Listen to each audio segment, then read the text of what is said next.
It's August 6th, 1945. Just after 7 a.m. You're in Hiroshima. The city is quiet, almost unnaturally so. There's no air raid warning, no sirens. The sky above you is open, wide, and a little too clear for comfort. You don't know it yet, but that silence, that stillness, is the last peace this city will ever know. This isn't a history lesson. It's not about war strategies or world leaders. Tonight we're going to walk through the day as someone who was there, someone who lived it. Even if only for a few hours more, you'll feel the heat. You'll hear the footsteps. You'll stand in a city that by the end of this video won't be standing anymore. So as we begin, take a second to like this video and subscribe if these quiet journeys through the past are something you want more of. And let me know down in the comments, where are you watching from? And what time is it right now? It's always interesting to see where everyone is listening in from around the world. Now, settle in. Maybe lower the lights or turn on a soft fan for background comfort. You're about to spend one full day in Hiroshima, a day most never made it through. Let's begin. The morning the sky was too clear. It was a Tuesday morning, August 6th, 1945, a day that began like any other, without warning, without ceremony, without the slightest sense of what was coming. The sun rose early that morning. At first, just a faint glow behind the hills. Then it spilled into the city with a soft but persistent heat. The kind of heat that presses into the floorboards before anyone's even opened a window. You could feel it in your skin before you were even fully awake. The type of heat that told you the day would be uncomfortable, maybe stormy, but certainly not historic. You blink your eyes open. From inside your small wooden home, the sounds of the city are just beginning to stir. Footsteps shuffle along the narrow roads outside. A neighbor's broom swishes softly against the dirt. Somewhere nearby, someone's boiling rice. The faint hiss of steam leaks into the hallway. You hear the rhythmic thunk of a knife hitting a cutting board. Steady, familiar. There's nothing unusual in the air, except, perhaps, the quiet. It's a strange kind of silence, the kind that doesn't mean peace, but tension. Even the crows seem to be holding their calls. The cicadas haven't yet started their chorus. You dress slowly, instinctively, delaying the moment you have to step outside into that stillness. You don't know why, you just feel something's off. When you finally step outside, the first thing you notice is the sky. It is impossibly clear. Too clear. There are no clouds, not a single one. Just an expanse of pale blue overhead, stretching uninterrupted from horizon to horizon. It's beautiful, yes, but in a way that feels unnatural, hollow. It's the kind of sky that feels like it's waiting for something. You're not alone in thinking that. Your neighbor, the elderly woman who always waters her plants at the same time each day, has stopped mid-motion. She's standing in her doorway, hose limp in her hand, looking up. Her brow is furrowed. She doesn't say anything to you, just gives a small nod, then looks away. The water continues to dribble into her garden. Children pass by on their way to school, carrying wooden lunch boxes and cloth bags. They laugh and talk like always, but they're walking a little faster than usual. A few glance over their shoulders, then back to the sky, as if expecting something to appear there, but nothing does. You walk toward the main road. The shops are beginning to open. The baker is setting out his bread, warm and sweet-smelling. The postman yawns as he unlocks the front gate to his building. A man rides past you on a bicycle with a loaf of bread under his arm. He's whistling softly, a tune you don't recognize, but it sticks in your ear anyway. He disappears around the corner, never to be seen again. Somewhere, a radio crackles to life. The signal is weak, drifting in and out. It's playing music, a string piece, soft and a little sad. No military warnings, no alerts, no reason, by any official measure, to be concerned. But even the music feels like it knows something is coming. Across town, a young nurse walks into the hospital's front doors with her sleeves rolled up, prepared for another day of work. She nods to the other nurses. They joke about the heat, complain about the broken fan in the main ward. Nothing out of the ordinary. They move efficiently, not knowing that they're only minutes away from facing horrors no medical training could have prepared them for. On a second-floor balcony, an old man pours water into his morning tea. He stares out across the rooftops, watching as the light catches on tiles and wires and railings. For a moment he thinks about the war, about how quiet things have been lately. He wonders if that's a good thing. Then he sighs, takes a sip of tea, and goes back inside. The city moves, slowly, softly, but every piece of it is still in place. The people are all still breathing, talking, eating, dressing their children, folding clothes, cleaning windows, writing letters they'll never send. You walk further, maybe to the bridge, or the market, or just to stand by the river. The water moves gently, reflecting that clear blue sky.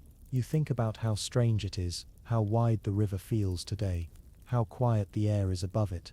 The time is now just past 8 a.m. 15 minutes remain, and everything is still intact. In those 15 minutes, more conversations are had, more meals are eaten, more hands are held. Life continues, unaware. The sky is still that same unreal blue. The city of Hiroshima is still here. Every life in it, still reaching forward, blindly, toward the next minute, until it can't. A breakfast that never finished. Breakfast in Hiroshima was a quiet affair for most families. It wasn't rushed. Not that morning. There were no air raid sirens, no warnings on the radio, and no real sense of urgency beyond the growing heat in the air. Most people assumed it would be a day like any other. Work to be done, errands to run, maybe a visit to a neighbor if the chores finished early. In one small home near the river, a woman was peeling daikon radish at the kitchen counter. She held the blade carefully, her wrists practiced from years of early mornings. Her daughter sat cross-legged on the floor, rubbing sleep from her eyes while waiting for miso soup to finish heating. The broth had just started to simmer. Floating inside were thin slices of tofu and a bit of green onion. Nothing extravagant, but warm, familiar, enough. The husband was folding yesterday's newspaper. He'd already read it twice, even though it didn't say much. Some updates on the war, the price of rice, a small notice about rationing changes. None of it mattered to him that morning. He was thinking about the field behind their house, whether he should water it before the sun climbed higher, whether the soil needed lime. He set the newspaper down and reached for his tea. Just across the city, in a multi-story boarding house, an elderly couple sat on floor cushions facing one another. The woman spooned rice into small bowls, the grains steaming gently in the humid air. She added pickled plum and a bit of dried seaweed to her husband's portion. The little things, the loving details you remember when the rest of the world forgets. They didn't talk much. They didn't have to. At their age, the quiet between them was more comfortable than words. In another neighborhood, a young apprentice carpenter ran down the stairs of his boarding room, pulling his shirt over his shoulders, shoes half tied. He hadn't eaten yet. He was already late. He grabbed a cold rice ball his landlady had left for him on the step and muttered a quick thanks before disappearing down the alley. She smiled, shook her head, and went back inside to fry an egg for herself. The pan had barely begun to warm. In a larger household farther out, a family of 5 sat around a low table. Their youngest child, maybe 6 years old, was stubbornly refusing to eat the natto, pushing the bowl away with a determined frown. The older brother snuck a few bites from his plate when their mother wasn't looking. The father chuckled and poured soy sauce into his rice, then added a few flakes of dried fish. He glanced at the window. The sky was still clear. In that house, in that moment, everything was ordinary. Even the teachers having breakfast before heading to school, even the nurses at the hospital finishing their rice between shifts, even the vendors preparing food for the morning market. Everyone was caught in the routines of the day. No one thought they were sharing a final meal. No one thought about what it would mean to leave a bowl half full, to leave steam rising from the kitchen and never return. At 8:13, in a second-story apartment not far from the OU Bridge, a woman cracked open a soft-boiled egg into her rice and sprinkled sesame seeds across the top. Her husband, seated across from her, was just raising a cup of tea to his lips when the entire room flashed white. Not warm white, not like sunlight. It was a sharp, searing light, blinding, silent for the first half second, and then everything was gone. The breakfast table shattered. The window vanished. The wall exploded inward as if punched by the sky itself. The sound came after, a roar so enormous, so deep, it knocked breath out of lungs and sent dust into throats before anyone could scream. The rice bowl never hit the floor. The room, the house, the neighborhood, it all became part of the same collapsing moment. Heat and wind and wood splinters spinning through the air. Across the city, where thousands had just been lifting chopsticks, or pouring tea, or reaching for the last slice of pickled radish, everything ended at once. Boiling pots overturned, floors caught fire, entire tables were swept away by wind and flame, and the people were caught mid-motion. they didn't even have time to stand, and those who did survive the initial blast, the ones who weren't at the epicenter, who were just far enough from the fireball to still draw breath, they stood in kitchens filled with glass, or wandered from doorways with clothing burned into their skin, looking for family members who had been sitting with them only moments earlier. One mother, barefoot and bloodied, called out for her son. His soup was still hot on the table, his sandals were by the door, but he was gone. Some people tried to put the fires out, not realizing how many would come. Others stepped outside and saw a city they didn't recognize, glowing, broken, and already turning to ash. The breakfast that never finished became the moment that broke time in half. What was once morning would never be again, and what came next would not feel like a day at all.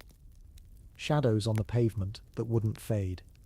There were people in Hiroshima who vanished so suddenly, so completely, that the only thing left behind was a shadow. A dark silhouette, burned into the stone steps of buildings, a figure etched into a bridge railing.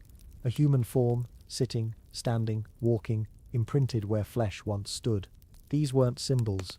They weren't stories passed down.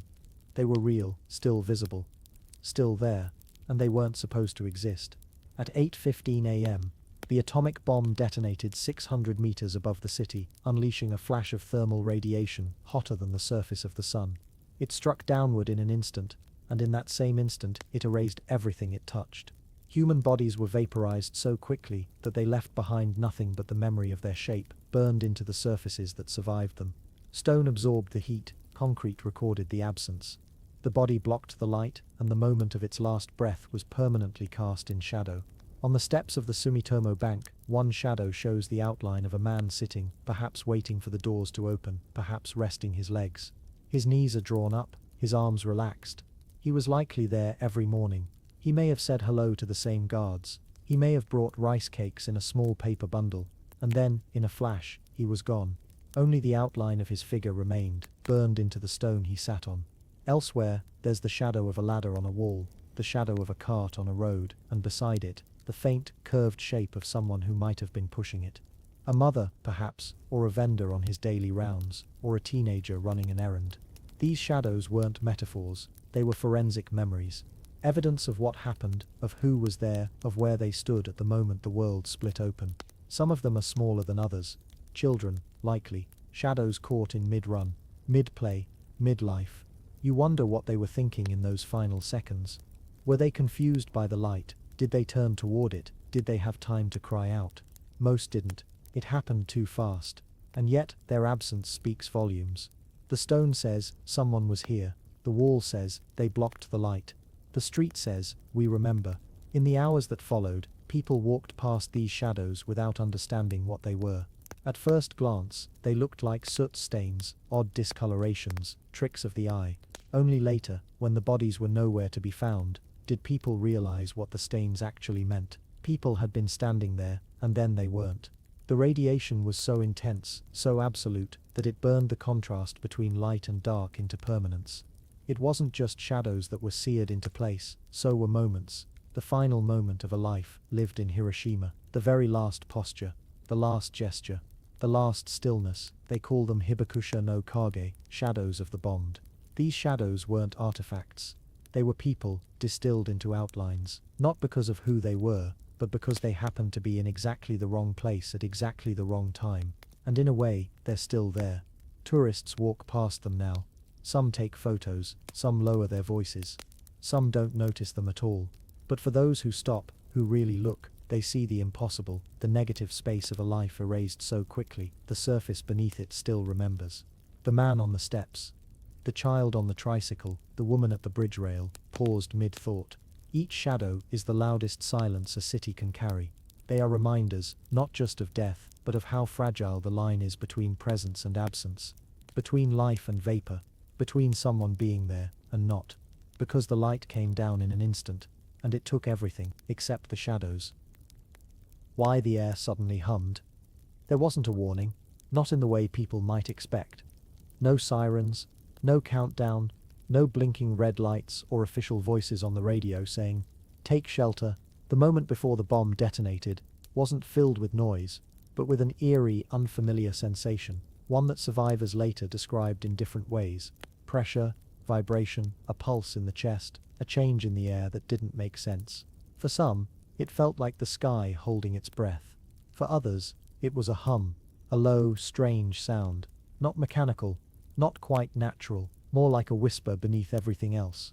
The trees, the birds, the footsteps, the idle morning conversations. It didn't come from a direction. It was just there, in the atmosphere, inside your ears before you realized you were listening to it. It lasted maybe a second, maybe two, but it was enough. Enough for one man to pause mid-step on a footbridge. Enough for a young girl holding a bucket of water to look up. Enough for a housewife hanging laundry to glance at the clouds and say, "Did you feel that?" They didn't know what it was, only that it didn't belong. The B-29 bomber, the Enola Gay, had already released its payload by then. High above the city, it had glided silently after the drop, banking slowly away to avoid the blast. The bomb itself had no engine, no wings, no voice. It simply fell, and yet, as it fell, the world began to respond. The air shifted, just subtly, a barely perceptible static in the atmosphere, like the charge before a lightning strike, only bigger, deeper, heavier. Something ancient inside the body recognized it, not with words, with instinct. Birds stopped singing, dogs whimpered, children frowned and didn't know why. Then came the hum, like a great electric breath passing over the city, just before the light. Some survivors said it felt like the ground buzzed beneath their feet. Others said it was like standing next to a machine that hadn't been invented yet. One man, who worked at a printing shop, described it as a pressure in his jaw, like his teeth were vibrating, even though he wasn't speaking. And then, silence. A silence so total, so thick, that it felt like the world itself had emptied. That was the moment before. And in that sliver of time, in that hum, in that breath, in that stillness, people still lived. They still stood on balconies, still poured tea, still reached for the soap, still opened their mouths to ask, what was that? But they would never finish the question, because then came the light, and all the hums, and all the glances, and all the little warnings that made no sense until it was too late. They were buried beneath it. Later, scientists would try to explain it. Some said it was the sound of air compressing as the bomb fell. Others guessed it was electrical interference, a disturbance in atmospheric ions, or maybe just the final cry of physics being rearranged in real time. But survivors didn't need science. They remembered the feeling, the way the air felt too close, the way sound folded inward, the way the world seemed to recognize what was coming, even if no one else did. The hum didn't save anyone, but it warned them, in its own strange silent way. It was the only sound in Hiroshima that morning that didn't lie. It was the sound of before, and the last sound some would ever hear. The flash that had no sound. It began with light, not noise, not wind, not fire, just light, but not the kind you're used to. Not sunlight, not lanterns, not anything that belonged in the real world. It came all at once, faster than thought, faster than reflex. 1 second, the city was intact. People standing in doorways, wiping their hands dry, adjusting their clothes, reaching for a ladle, turning to say something. And the next, everything was light, pure, white, unbearable. And then, darkness. No explosion. Not yet. Not in the way you'd expect. The flash itself was silent. No thunderclap. No impact. Just a sense that something had torn through the fabric of the world and taken all the color with it. People described it differently. Some said it was like looking straight into the heart of the sun. Others said it wasn't light at all, but the absence of everything else, like the world had been emptied, erased, overwritten by something beyond comprehension. One school teacher, who had just turned toward the window to see what kind of day it was, said the world went white and then stopped existing. Her hearing was gone, her vision gone, her vision gone, her thoughts scrambled, her skin felt like it had been peeled off by air itself. She hadn't moved, but her classroom, the desks, the chalkboard, the students had vanished. Elsewhere, a tram driver was collecting fares. He saw a ripple pass through the air, a shimmer of brightness, and then time skipped. He found himself outside, on the ground, with glass embedded in his back and half his uniform burned away. He hadn't heard anything. Not at first, only the flash. For the people closest to the epicenter, there was no story to tell. They were turned to ash before their brains could register sensation. Entire city blocks vanished, in less than a second. Not with a bang, but with a light so powerful it stripped reality to the bone. Some bodies were gone entirely. Others left only outlines on walls, a bench, a flight of stone steps, a bridge railing. You could still see the shadows of people where they once stood, perfectly preserved silhouettes in a city now made of fire and dust. But it wasn't the heat that shocked survivors the most. It was the quiet. That first moment, just after the flash, held no sound, no screaming, no buildings crashing, no footsteps running, only stillness, a stunned, horrifying pause where everything seemed suspended in the brightness, as if the world itself had inhaled sharply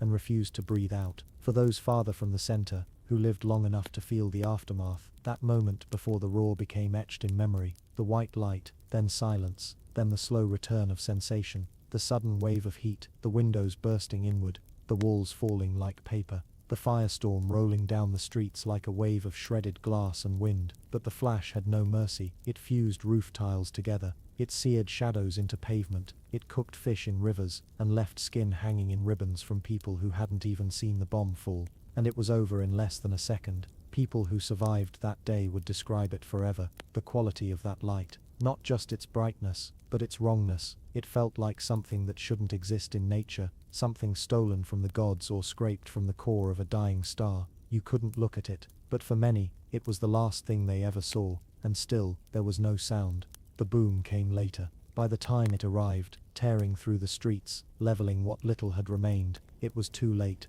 The flash had already done its work. It didn't just burn the city, it marked it. A place that had once been full of motion, color, and morning routines was now frozen in light, like a photo overexposed until the details disappeared. And somewhere, beneath the silence that followed, the world changed. Forever. The boy on the bridge at 8:15. He was just a boy, maybe 10, maybe 11. His name was never recorded. Or if it was, the records didn't survive, but he was there, on the bridge, at exactly 8:15 a.m. Some said he might have been on his way to school. Others guessed he was delivering something, maybe lunch for his father, or a message from his mother. Some think he might have simply been wandering, as boys often did in those quiet morning hours, before the heat settled in. He stood on the AAA bridge, a simple, distinctive T-shaped structure that crossed the rivers at the heart of the city. You could see most of Hiroshima from there, the domed government building, the shops, the rooftops with laundry flapping in the breeze. The river below carried light, small ripples of silver that moved gently in the summer sun. The boy was standing at the intersection of the bridge's arms, the very center of that T-shape, right beneath the point where, high above, an American bomber released a bomb named Little Boy. He wouldn't have known it was coming. There were no sirens, no warnings, no planes overhead, not any that people paid attention to, just a low hum that some described later, a strange shift in the air, and then, light. In that instant, the boy was vaporized, not injured, not wounded, gone. The blast radius from the bomb was centered directly over the AAA bridge. It was selected by the crew of the Enola Gay as the target point, due to its unique shape and visibility from the sky, a precise bullseye. The boy had the misfortune of being at the most exact point of detonation that morning, ground zero. When people searched the bridge afterward, they didn't find him. They found shadows, not a body, not clothes, just a human-shaped scorch mark burned into the stone, a mark where he had stood, the kind of silhouette that said someone had been there, and then wasn't. Maybe he'd paused for a moment, looked up at a bird, adjusted the strap on his satchel, glanced toward the city as the rooftops caught fire in the early sun. Whatever he was thinking, it ended in a flash faster than thought, and yet we remember him, even if we don't know his name. He's been spoken of in books, in documentaries, in survivor accounts passed on through the years, always as the boy on the bridge, a child who happened to be standing still, in the wrong place, at the wrong moment in history. We talk about him because he represents so many others, not just the dead, but the ones whose final moments were erased so completely that only absence remained. He is a question we still don't know how to answer. What did he see in that last fraction of a second? Did the sky flash white? Did the air shimmer? Was there pain, or only brightness? Or perhaps, and this is what some survivors hope, there was nothing at all, just a blink, and then stillness. No fear, no understanding, no sound, just the clean simplicity of unawareness. A moment, a pause, then gone. His story, like so many others, lives not because it's long or detailed, but because it's hauntingly brief, because it tells us how little warning there can be, how history doesn't always wait, how sometimes a bridge is just a bridge until it's not. People still walk across that same AAA bridge today. It's been rebuilt, reinforced, made whole again, but the weight of that morning lingers. Tourists pause at the center, they look out over the river, see the Peace Dome in the distance, and wonder what it would have looked like from this exact spot in 1945, before the world ended in light. Sometimes they leave flowers, sometimes they whisper prayers, and sometimes they just stand there, as he once did, right at the center of the bridge, at the center of the moment that reshaped the world. What a wall remembers. The wall wasn't remarkable, not before it belonged to a simple building, a factory, maybe, or a storehouse, made of heavy stone and shaded by trees that had grown tall over the years. Just one of hundreds in Hiroshima's tightly packed cityscape. No one paid it special attention. It was there. It stood, it held up its end of the roof, kept out the wind and the rain, and bore the weight of time like all good walls do. And then, one morning, it saw everything. At 8:15 a.m., the air changed. There was a pulse, a blinding flash of light, hotter than the surface of the sun. And in that instant, the city around it ceased to be. The wall was thrown backward, cracked and scorched.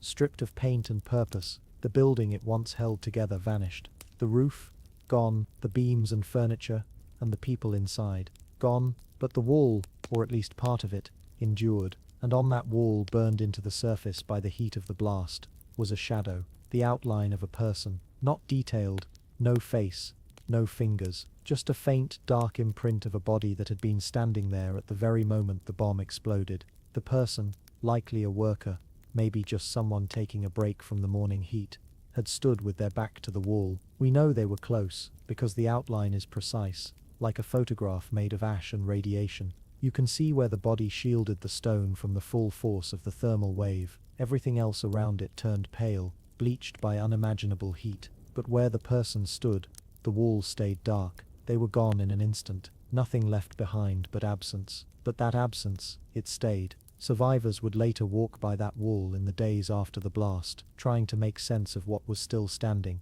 Some collapsed into tears when they saw the shadows. Some turned away. Others simply stared. It was said that these outlines, these dark, human-shaped stains, were not just evidence of the bomb's power, but of its cruelty. A life reduced to a shadow, not even a name, just a presence that used to be there, a memory pressed into stone. The wall stood for weeks, months even. Eventually, like much of the city, it was dismantled, but the memory of what it held remained. Photographs were taken, stories passed on, people remembered that shadow. It became one of many shadow people, they called them, burned into steps, sidewalks, walls, all across the blast zone, wherever a body had stood and blocked the wave of heat for a fraction of a second. But there was something about this wall, something solemn, still, like it was bearing witness, and in a way, it was. It had become a monument, without meaning to, not because someone built it to be one, but because it refused to forget. In the years after, as Hiroshima was rebuilt, other walls were raised, strong, straight, proud, but this one was different. It had no symmetry, no decoration, just a scar, a silhouette, the shape of someone who had once stood in the path of history and never stepped out of it. We don't know who they were. We'll likely never know, but the wall does. It remembers the weight that once leaned against it, the warmth of a shoulder, the breath that rose and fell, and then, the moment when everything changed. That's what makes places like this so important, not because they survived, but because they bear witness to those who didn't. They hold memory, not in words, not in books, but in quiet presence. Because sometimes, when the noise of the world fades, when everyone's gone home and the city sleeps, even stone can remember. And if you listen closely, maybe, just maybe, you can hear what it's trying to say. The river that held the dying. They crawled toward the water, burned, blinded, barefoot, their skin in ribbons, their clothes in tatters, or gone completely. They stumbled down broken streets, over collapsed bridges, through shattered doorways, all heading in the same direction. The river, the Ota River, wound through Hiroshima, like a thread, quiet and silver in the morning light. It had seen ferries, market boats, fishermen casting lines with sleepy rhythm. But on August 6, 1945, it became something else. A refuge, a grave, a mirror for the dying. In the first minutes after the bomb detonated, thousands of people were already gone in the light, the heat, the collapse of everything. But many others had survived those first few seconds. They had been just far enough from the hypocenter to still breathe, to still move, to still suffer, and they were on fire. The heat from the blast ignited everything: hair, clothes, paper, skin. Survivors were engulfed by flames they didn't see coming. Some threw themselves to the ground, some ran in circles, some, through pain and instinct, ran for the river. They knew, even without thinking, that water might help, it might cool them, it might stop the burning, it might offer relief from the agony they couldn't describe. So they came, by the hundreds, then thousands, to the riverbanks. The strong jumped in, the weaker crawled, some never made it. They collapsed just before reaching the edge, their hands inches from the waterline. Others slipped into the current, too injured to swim, drifting slowly downstream, and some, too burned to move, waded into the shallows and lay there face down, letting the water hold them, letting the cold be the last thing they felt. Eyewitnesses described the scene with hushed voices for the rest of their lives. How quiet it was, not screaming, not shouting, just moaning, soft, endless moaning, from thousands of people lining the river's edge, floating just below the surface, clinging to rocks or to each other. Children stood waist deep, calling for mothers who didn't answer. Men held onto wooden beams, drifting slowly with their skin peeling from their arms. Some tried to drink the water, the only thing nearby, but it was already filled with ash, dust and bodies. The river, once a symbol of life, had become a basin of pain, and yet, it was still the only place people could go. In the days that followed, more and more corpses were found along the banks. Hundreds lined up in silent procession, waiting for a burial that would never come. The current carried others out of the city, out to sea, disappearing them forever. But the river held them all, for as long as it could. It didn't judge. It didn't turn them away. It was just there, flowing, cold, endless, taking in the worst pain humans had ever brought upon one another, and carrying it forward. Some survivors would say later that they still dreamt of the river, not the fire, not the bomb, not even the flash, but the water, the bodies, the quiet, the way the current never stopped moving, even when the world had ended. And if you stand there now, near the Peace Park, at the edge of the modern bridge, and you look down into that same water, it still moves the same way, rippling softly, glittering under the sun, pretending, perhaps kindly, that it doesn't remember, but it does, because the river held them, all of them. Why so many looked at their hands?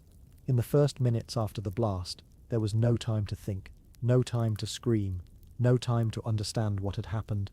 There was only light, heat, a roaring pressure that knocked people to the ground, shredded rooftops, hurled carts and bicycles across the street like paper toys, and then silence, thick, strange silence, broken only by the slow groan of buildings collapsing and the muffled cries of those who had survived the first wave.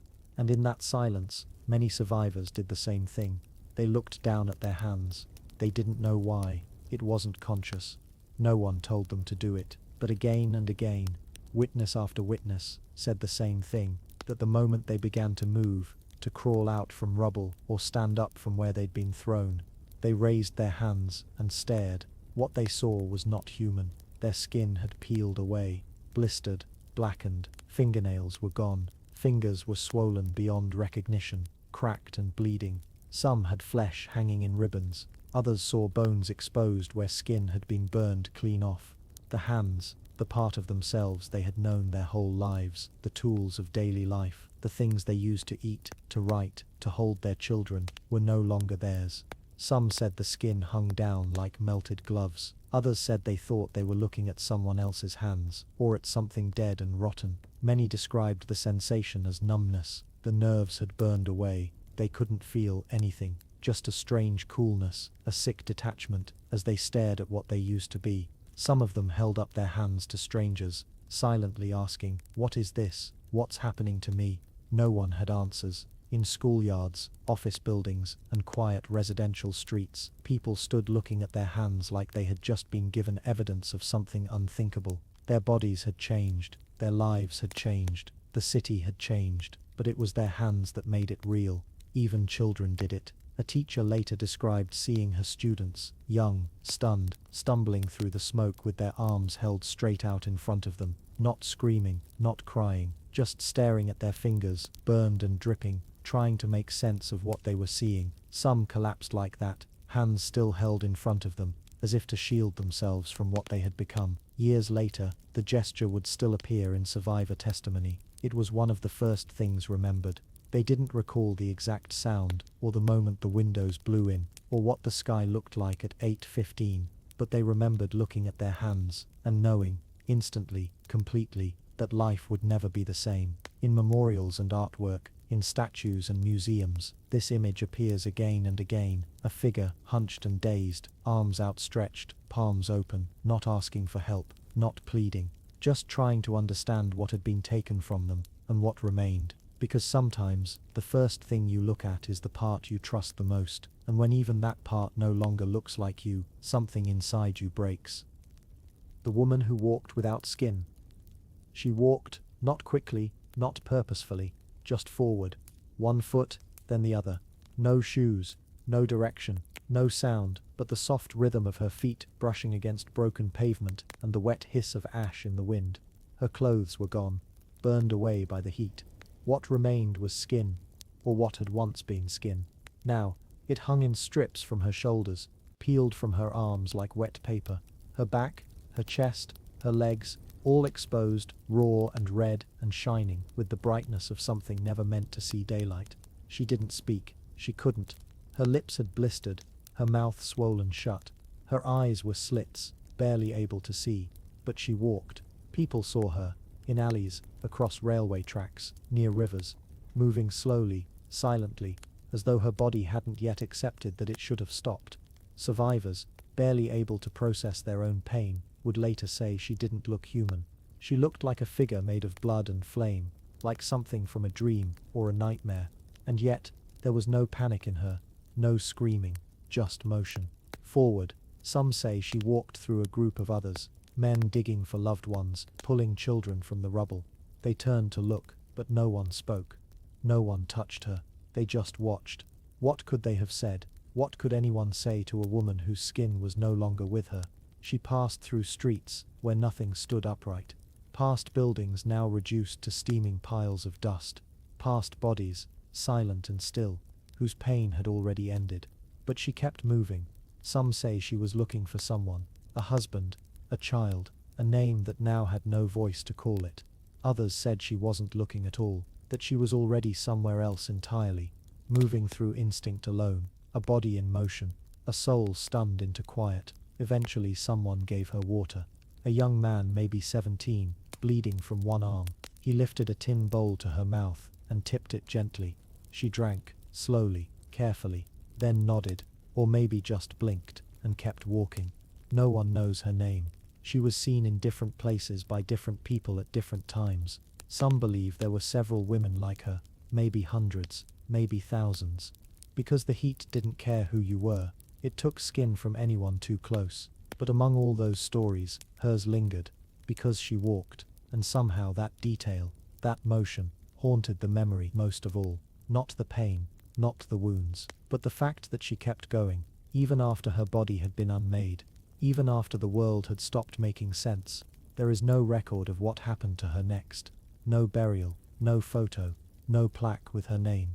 But the image stayed, passed from voice to voice, written in witness reports, sketched in pencil by survivors. Decades later, a woman with no skin, walking quietly through the ruins, as if the thing she had lost was no longer worth mentioning. And in a way she became a symbol, not of horror, but of the human will to keep moving, even when there is nothing left to move for. Because in Hiroshima, on that day there were many who fell, but a few just kept walking. Paper cranes that came too late. She was already dying when she began folding them. Her fingers were thin by then, so thin that the nurses worried the skin might tear if she pressed too hard. Her nails were pale. Her hands trembled, but every day she folded, one crane at a time. Her name was Sadako Sasaki. She was 2 years old when the bomb fell, just a toddler playing near the window of her home, less than 2 kilometers from ground zero. She survived the blast. Somehow, her mother scooped her up, carried her through the ruined streets, through fire, through smoke, through streets lined with silence and death. Sadako was small. She didn't know what had happened. She didn't cry. She didn't understand. She lived. That was the miracle. For years after, she seemed like one of the lucky ones. But the bomb does not stop after the light fades. It lingers, in the bones, in the blood, in the quiet arithmetic of invisible damage. Leukemia came later, like a whisper, like a shadow under the skin. She was 12 when she entered the hospital. They called it the A-bomb disease back then. Nobody knew exactly what it meant, only that it was always fatal. But Sadako had hope. She had faith.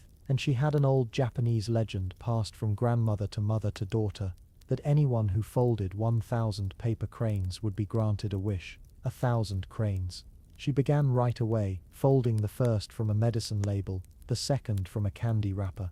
Paper was hard to come by in the hospital, but her friends and family brought what they could: wrappers, envelopes, scraps, torn from packaging. No piece was too small, no fold too rough. Each day she pressed her shaking fingers into new shapes. Some were crooked, some perfect. All were prayers. She didn't wish for fame. She didn't wish for the war to be undone. She didn't even wish to erase the past. She wished to live.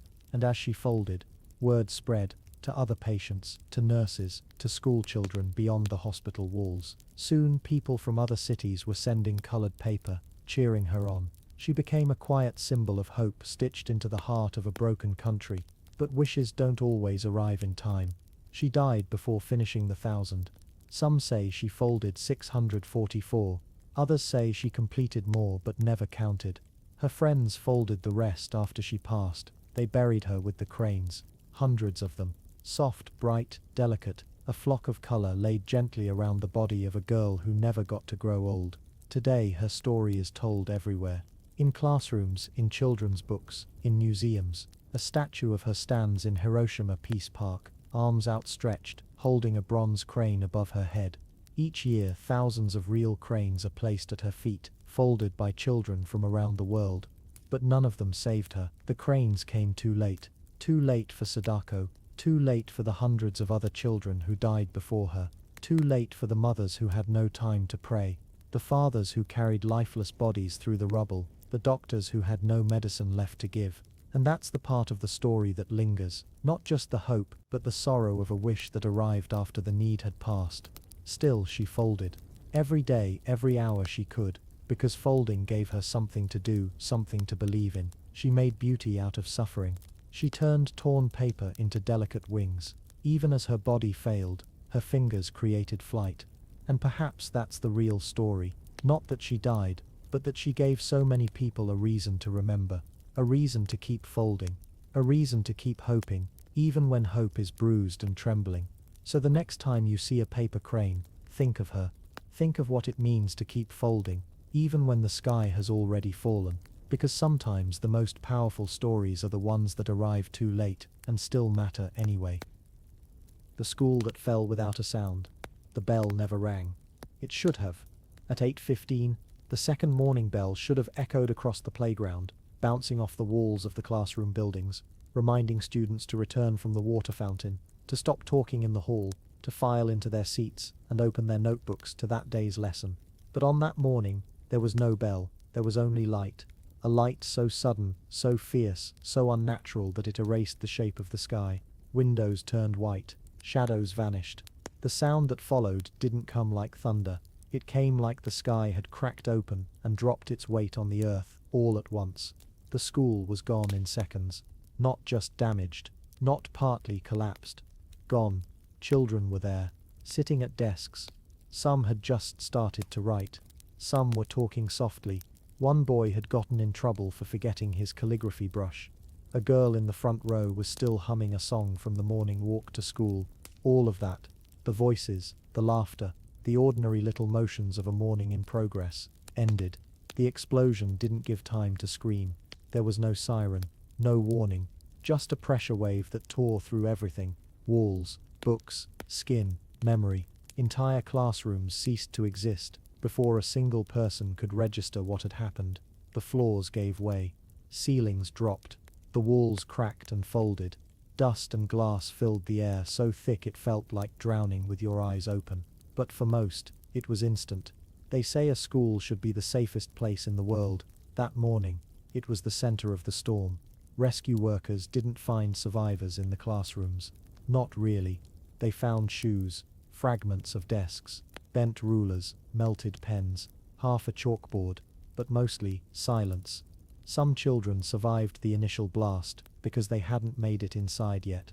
A few had been late, held back by a missing lunchbox, a loose sandal, a younger sibling dawdling on the walk to school. These delays, once frustrating, saved their lives. They arrived to find their school no longer there, just rubble, heat, and dust. A mother found her daughter's school cap resting beside a shattered water bucket. The hat was intact. The girl was never found. Another child, found alive days later, was under the ruins of the school library, his small body protected by fallen beams. He was severely burned, barely conscious, but he lived long enough to ask where his classmates had gone. No one answered, and for years, no one really knew how to talk about it. The records weren't complete. The school rosters had burned. The children's names were remembered by parents, neighbors, teachers who survived, but there was no list carved in stone, no final count, only stories.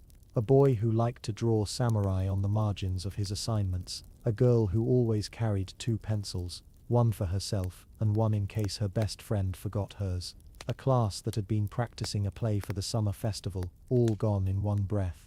And perhaps the most haunting part, there were no final words, no last messages scratched into the walls, no cries caught on tape, just a sudden silence that no one ever filled. Years later, a monument was built, not far from where the school once stood. It wasn't grand, just a simple stone marker, surrounded by paper cranes and fading photographs, with a plaque that read, "In memory of the children who never came home." But some say they still hear it, the echo of that missing bell, the sound that was supposed to ring that morning but never did. Not because someone forgot, but because time itself shattered before it could finish its ordinary routine. The children in that school never saw war as soldiers. They never held rifles or shouted slogans. They were just children, learning to write their names, practicing math, telling jokes, waiting for recess. They didn't understand what was happening when the world ended, but for one flicker of time, they were part of it, and then, they were not. The school didn't fall with screams, it didn't fall with fire, it fell without a sound, and that's why we must remember. Not because they were soldiers, but because they were children, and because no school should ever be a place where silence means the end. How a watch froze time forever. It was stopped at exactly 8:15, a silver pocket watch. Small, worn, unremarkable in any other decade. It had likely been opened and closed 100 times, wound each morning out of habit, slipped into a vest pocket, glanced at while sipping tea or hurrying to meet someone on the way to the tram. But on August 6, 1945, at precisely 8:15 a.m., the watch stopped ticking. It wasn't because the battery died. This was a mechanical piece, powered by springs and gears, crafted with care. It didn't fall or break by chance. It stopped because the world changed in that instant. The heat wave that exploded over Hiroshima was more than light. It was more than sound. It was pressure, radiation, force, an unnatural blast of destruction that moved faster than thought, faster than the breath in your lungs or the blink of your eyes. And in that single flash, the watch and everything around it was frozen. The man who wore it was walking toward work, not rushing, not dawdling, just living. It was a Monday morning. After all, there were deadlines, expectations, the quiet rhythm of another ordinary week beginning. Then came the flash. The watch was found later, not far from what had once been the heart of the city. The glass was shattered, the metal body warped by the heat, but the hands were still there, stuck, suspended forever on a number that now echoes across history, like a wound that never closes. 8:15. It's not just a time anymore, it's a symbol, a moment that cleaved the world in two, before and after, before trains arriving, school children reading, storekeepers opening their shutters, pots of rice bubbling gently on stovetops, life, after silence, ash, light so bright it etched shadows into stone, people who had been standing 1 second and were gone the next, buildings folded in on themselves like paper, a sun not in the sky, but blooming upward from the ground in terrifying silence. That watch became one of the first artifacts placed in Hiroshima's Peace Memorial Museum. It sits behind glass now, dimly lit, not because it's rare or valuable in the traditional sense, but because it holds something more potent than gold, a moment, a sliver of time so charged with meaning that to stand before it is to feel the weight of 1,000 voices suddenly hushed. Visitors come from all over the world, school children, elders, war veterans, tourists who wander in expecting a museum and leave with a silence in their chest. They stare at the watch, they whisper, some cry, because the truth of that moment is simple and brutal. No one wearing a watch that day ever looked at it again. There was no time left to check, and yet, those frozen hands remind us of time's final breath, the instant everything stopped for tens of thousands of people. The watch isn't just a record, it's a tombstone with no name, a silent bell tolling the second innocence ended. What's more haunting is that so many watches were found like this, not just one, pocket watches, wristwatches, desk clocks, all stopped within the same breath, their hands like tiny witnesses, forever frozen mid-tick, unable to carry time forward, past that single moment. One museum curator once said, "It's not just the objects that survived, it's the silence inside them." And maybe that's true. Maybe every crack in the watch's glass holds the last reflection of a city as it was, laughing, busy, alive, right before the sky fell. Maybe that's why people linger in front of it, eyes down, hands folded, unsure of what to say. Because what can you say in the face of time, interrupted? The man who wore it, no one knows for certain who he was. A name was attached once, faded now. Maybe he was a clerk. Maybe a teacher. Maybe just someone trying to arrive on time. But time was not something you could hold on to that day. And so the watch remains, its hands unmoving, its body scorched, its presence quiet but immense, like a heartbeat that paused and never resumed. It teaches nothing with words, no slogans, no speeches. It simply is a reminder that everything, all of it, can change in a moment, that the tick of a second can be louder than any bomb, if it's the last one you ever hear, and that history is not written in dates or battles or treaties, but in moments, fragile, ordinary moments that become extraordinary, only because they were the last. 8:15, forever. The Doctor Who couldn't move. He had trained for this, years of study, long nights under flickering oil lamps, days filled with anatomy diagrams, lists of symptoms, treatments, and the quiet belief that with enough knowledge, you could stop death from walking in the door. Dr. Masao was one of Hiroshima's most respected physicians. He had a clinic near the center of town, just a few blocks from the river, tucked between a tea house and a barber's shop. Every morning he arrived early. Patients would already be waiting, elderly women with joint pain, school children with coughs, factory workers with injuries they couldn't afford to leave untreated. He saw them all, carefully, kindly. He was used to emergencies, burns from cooking stoves, wounds from workplace accidents, the occasional typhoid case. He never panicked. That was his gift, calm under pressure, a steady voice, hands that didn't shake. But on August 6, 1945, nothing he had learned, no textbook, no training, could prepare him for what arrived at 8:15 a.m. He never saw the flash, he only felt it. A heat so intense, it seemed to reach inside his body before his brain could register the pain. The clinic exploded inward, windows shattered, ceilings collapsed. He was thrown against the far wall of his office, pinned by a beam, a filing cabinet, and part of the roof.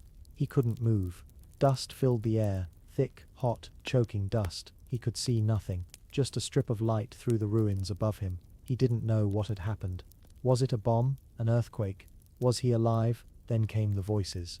Screaming outside, wailing, footsteps crunching over glass, people calling for mothers, brothers, anyone. He tried to lift his arm. It didn't respond. His leg was twisted beneath him. There was pain but distant, like it belonged to someone else. He called out, "Help me," once, twice, louder, but no one came. In that moment, the doctor realized something cruel. He was needed, not someday, now. Immediately, people were dying in the streets, burned, blinded, bleeding, and he, the man who had sworn to heal, was buried and broken, alive, but useless. That thought hurt more than the crushed ribs. Hours passed, maybe more. Time lost meaning. He drifted in and out of consciousness, Once, a girl crawled over the rubble nearby, crying for her mother. He tried to speak to her, but his voice was hoarse, full of ash. She didn't hear him. She kept moving, vanishing into the haze. At some point, someone uncovered part of the roof. A sliver of light fell across his face. A stranger looked down at him, blackened with soot, eyes wide. "I'm a doctor," Masao rasped. "Please, help me up, I can help." The stranger hesitated. "I can't," they said. "I have to find my family." And they left. Eventually, someone did pull him free. A man with burned hands. Together, they staggered out of the ruins, into a city that no longer looked like one. The sky was grey, fires raged in the distance, bodies lay on the road like discarded laundry, and everywhere, cries for help. He collapsed near the riverbank, where dozens of others had gathered, seeking water for their burns, their thirst, their shock. He tried to treat one woman. Her arm was gone, her face unrecognizable, but his own hand wouldn't stop shaking. He was no longer the steady doctor from the morning. He was just another broken man in a world that had broken everything. Later, much later, when the fires were out and the dead were counted, Masao spoke of that day only once. He said, "I could handle pain, I could handle fear, but I couldn't handle being helpless, knowing what to do, and not being able to do it." The bomb didn't just destroy buildings, it robbed people of who they were. It turned doctors into patients, saviors into survivors, and the hardest wound to heal was the one that left you still breathing, but no longer yourself. The child beneath the bicycle. The bicycle was still standing. It leaned against the edge of the stone wall, its front wheel bent inward, its metal frame scorched and warped, but it hadn't fallen. It was as if the blast had frozen it there, mid-movement, the way a shadow gets burned into pavement, or a song ends halfway through a note. And beneath it was a child, a boy no older than 7, curled against the wall, not moving. He had been riding, they guessed, or maybe just walking the bike, on his way to school. It was a sunny Monday morning in Hiroshima. His satchel still hung across his shoulder, light blue, made of canvas, the kind his mother had likely stitched back together more than once. Inside, a pencil, a few sheets of writing paper, and a rice ball wrapped in cloth. It was still warm when someone found it. The boy was discovered by a rescue worker, searching the ruins 2 days later. The worker had passed the bicycle once already, had assumed there was no one nearby, but something made him turn back. Maybe it was the eerie way the bike stood, crooked yet stubbornly upright. Maybe it was instinct. Maybe he had a son of his own. He lifted the frame and found the child underneath, curled like he was still hiding from something, as if the explosion had told his body to take cover, and it had obeyed. Too fast for thought, too slow to survive. There were no wounds on the boy's skin, no burns, but he hadn't made it. Doctors would later say it was the shock wave. The force alone was enough. His heart had likely stopped before he even knew the sound. But the bicycle stayed. The man who found him couldn't bring himself to leave it behind. He carried the boy and the bike both. He buried the child with his family, and he took the bicycle home, not because he needed it, but because it felt like a part of the boy still lived inside it. A last echo of movement, of direction, of a morning that had once been ordinary. For years the bike stayed in his shed, unused, unspoken of, until decades later, the man, now old, now grey, decided it was time to remember. He donated the bicycle to the Hiroshima Peace Memorial Museum. He explained nothing, just gave a name and a date. It was displayed with care, gently restored, but not polished. The warps, the burns, the twisted frame, all left as they were, because they mattered, because they told a truth too easily lost in timelines and treaties, that a child was here, that he had a name, a family, a lunch packed for school, that he rode a bicycle, that he was loved, and that the moment the sky turned white, all of that, all of him, stopped. Visitors often pause in front of the exhibit. It's not grand, it's not loud, but it lingers, because it's not just a bicycle, it's a monument in miniature, to motion interrupted, to playtime paused, to an entire life that ended too early to even be called a life yet. Some people weep quietly, some just stare, and some walk away a little slower than they arrived. The museum placard beneath the frame doesn't say much, just a name, a date, and the phrase, "He was on his way to school." There's no poetry in it, just fact, but maybe that's why it hurts more, because the world didn't stop for generals or kings that morning. It stopped for a boy, a child beneath a bicycle, and that, was the story. Why there were so few birds that day? At first, no one noticed. In the hours after the bomb fell, there were so many other sounds. The crackle of fires climbing through wood and paper houses, the groans of buildings sagging into rubble, the quiet murmur of people wandering through the ashes, too shocked to scream. The silence didn't feel strange at first. Everything felt strange. But later, hours later, someone asked, "Where are the birds?" And then everyone realized. They were gone. No flocks overhead, no wings slicing through the sky, no song, only smoke, only stillness, only the low hum of a city turned to cinders. It wasn't just that the birds had flown away, they hadn't, they had died, some mid-flight, caught in the heat, and the pressure, and the light that had no color, only violence. Their wings, delicate and hollow, had never stood a chance. The air itself had changed, turned solid, weaponized. It tore feathers from bodies, it scorched the sky. Rescue workers found them in alleys, in trees that hadn't yet burned. Little shapes curled inward, their eyes closed, sparrows, starlings, pigeons, even crows, creatures who had lived alongside the city, who had watched children drop crumbs and bathers sit along the river, gone. And where the birds went silent, the city felt incomplete.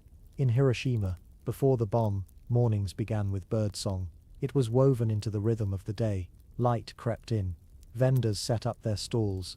Children stirred in their futons, and somewhere above, in the rafters, the trees, the wires, the birds sang. High notes, short notes, the ordinary music of life, continuing. That day, that sound never came back. People searched for it, without realizing.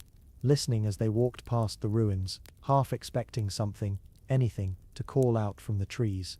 But the trees were blackened, the air too hot, the world too quiet. Some survivors would later write about the silence. They remembered the smell first, burning hair, wet ash, scorched metal, then the light, then the silence. But it wasn't just the silence of people, it was deeper than that. A missing frequency, the kind you don't notice until it's gone. There's an old superstition in parts of Japan that birds are messengers, that they carry souls, that they know things before we do, and maybe some thought the birds had known. Maybe they had sensed it coming. Maybe they had risen early, taken flight, tried to escape what they couldn't understand. But the truth was simpler, more brutal. They died like everything else. Quickly, silently, without warning. In the years after, the birds did return. Very slowly. First a few pigeons, then crows, then the sparrows, tentative, wary, rebuilding nests in trees that had once glowed red from heat. But the memory lingered. Survivors would still pause. Years later, during morning walks, they would stop and listen. And when they heard birdsong, even just one note, they would stand still, just for a moment. Because it meant the sky was safe. Because it meant the world was turning again. And because they remembered what it felt like to live in a world where even the birds had disappeared. The man who lit a cigarette too late. He was standing outside the bank, not for any special reason, just stretching his legs. He'd finished counting the morning deposits. The sun was bright, and the air, before it changed, had that heavy, muggy feel Hiroshima got in August. Too warm for jackets. Too early for shade, so he leaned against the wall, reached into his shirt pocket, and pulled out a cigarette. He lit it, or tried to. The match struck, the flame flared, and in the same moment, the moment between inhale and exhale, the sky lit up like it had torn in half. The flash didn't have a sound, not at first, just light, white, perfect, blinding light, the kind that erases shadows and breath and time itself, and then came the sound. But by then, the man was already gone. Not dead, not yet, just gone from the moment. Hurled across the street, his cigarette still clutched between two fingers, bent but unburned. The air itself had turned against him. It shoved him, slammed him, scoured the flesh from one side of his face. His clothes caught fire before he hit the ground. He didn't feel it, not right away. The brain has a way of protecting you from the worst of things. It goes quiet, like someone pulling a curtain closed before you can see too much. But when he opened his eyes, everything was different. The bank was gone. The windows, the walls, the people inside, gone. The street was no longer a street, but a landscape of broken things. He sat up slowly, or tried to. His hands didn't respond at first. The cigarette had fallen. The matchbook too.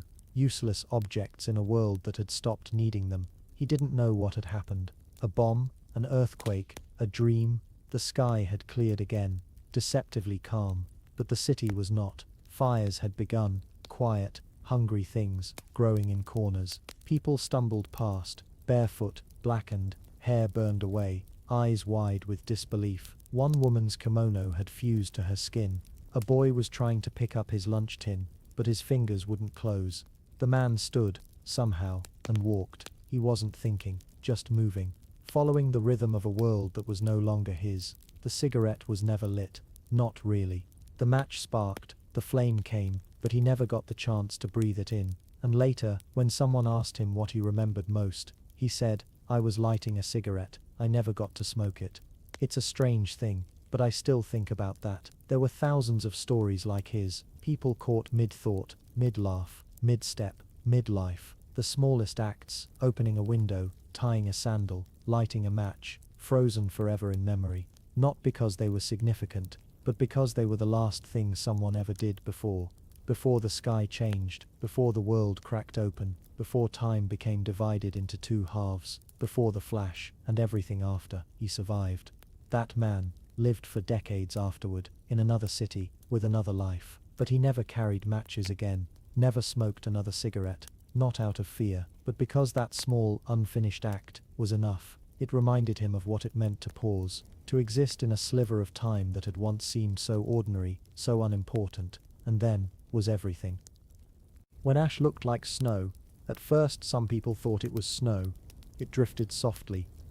It didn't fall like rain or blow like dust. It hovered, spiraled, landed quietly on shoulders, rooftops, riverbanks.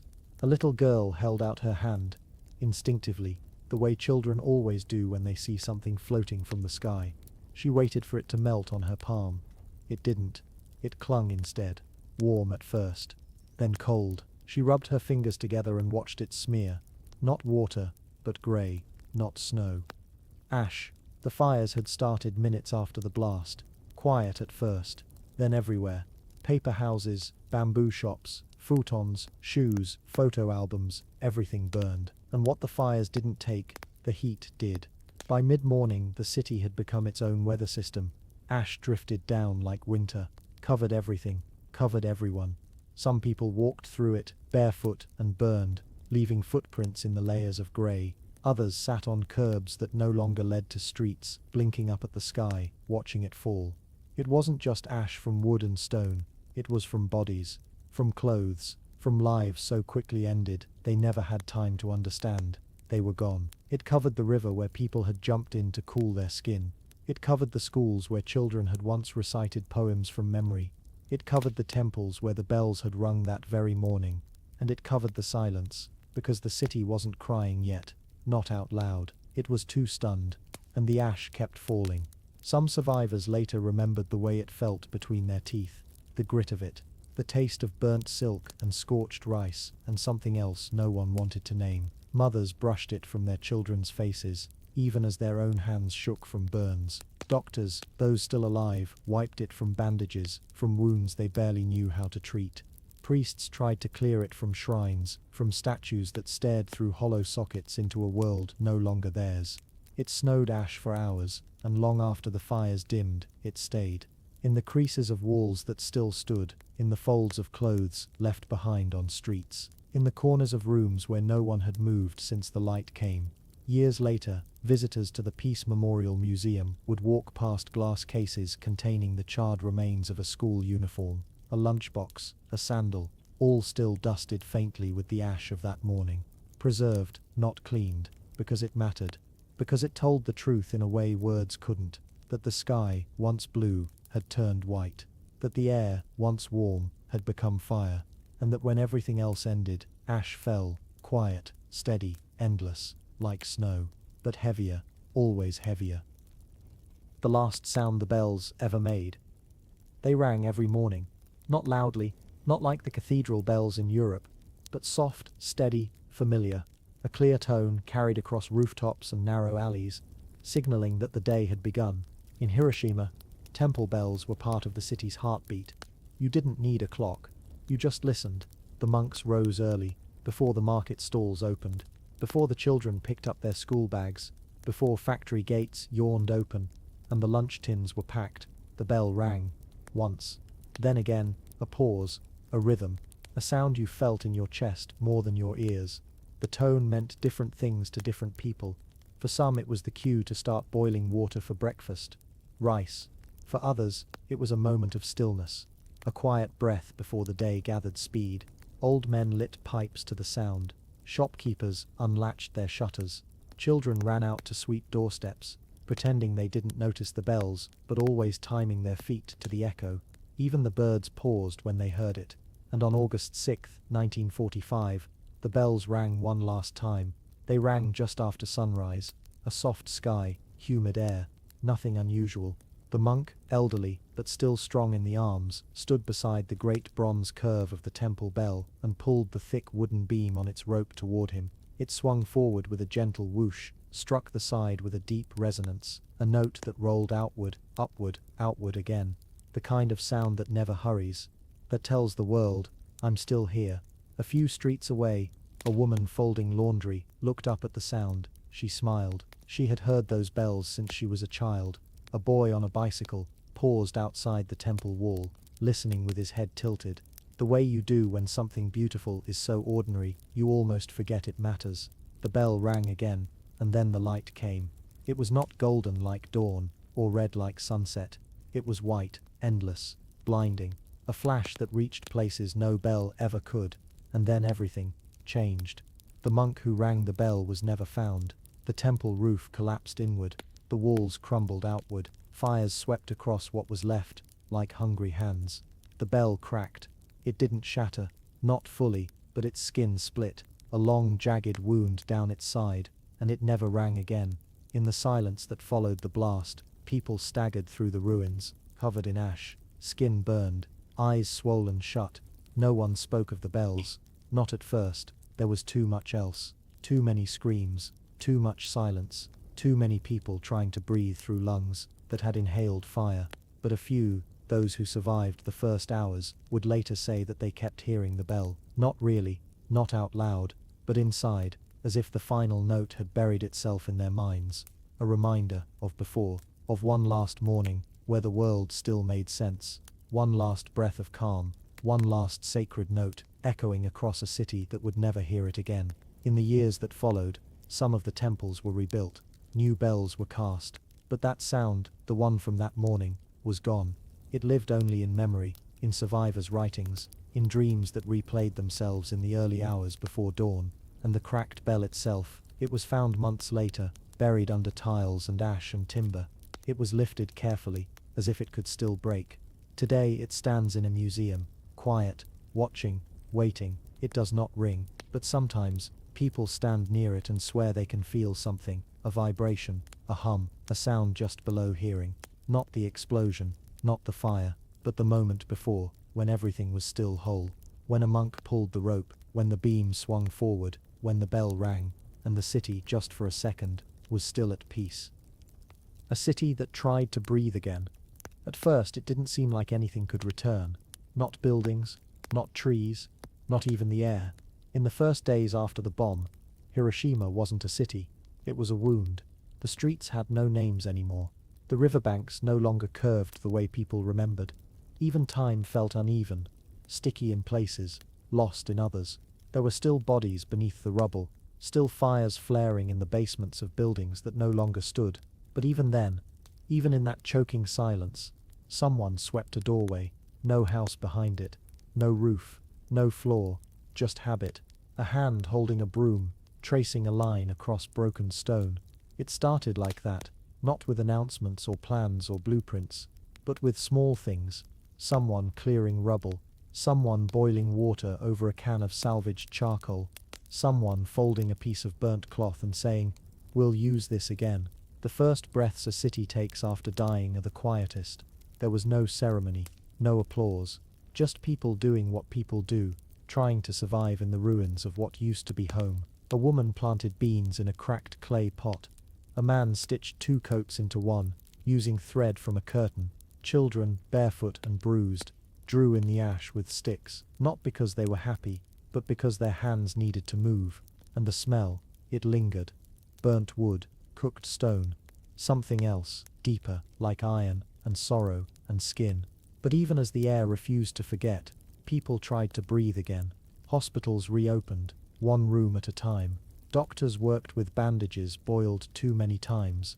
Nurses wore masks made from old sheets, but they showed up. The baker whose oven had melted built a new one from bricks he found by the river. A teacher gathered the children who had returned, a dozen maybe, and taught them numbers with pebbles, not for grades, just to remind them their minds still worked. And when it rained, they caught water in bowls, not to drink, not yet. The rain was still poison, but to feel it, to see it fall again. There was no power, no real food, no sense of safety, but still the city tried to inhale. In the evenings, someone lit a candle in a bottle. Someone sang an old folk song under their breath while washing the soot from a window that no longer had glass. And slowly, breath by breath, the rhythm of life returned. Letters were written, even if the post had nowhere to go. Shoes were repaired, even if there was nowhere far to walk. Names were spoken out loud, over and over, not because anyone would answer, but because forgetting them felt worse. A city is not just buildings, it's not roads or lights or markets, it is people who remember how to rebuild, even with their hands shaking, even with their hearts broken. And in Hiroshima, after the fires cooled and the sky stopped glowing at night, the people who remained began the hardest task of all. They stayed and they breathed. Shallow at first, then deeper. They breathed for the ones who couldn't. They breathed in rooms where every surface remembered pain. They breathed beside shadows burned into walls. They breathed even when the air was full of silence and the future was a rumor. And one morning, years later, a child born after the blast, after the ash, after the mourning, ran through the rebuilt street outside the Peace Park, laughing, chasing a paper balloon.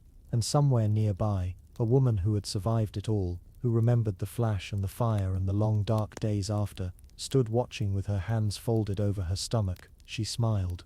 Not because it was all okay, but because the city was breathing again, and so was she.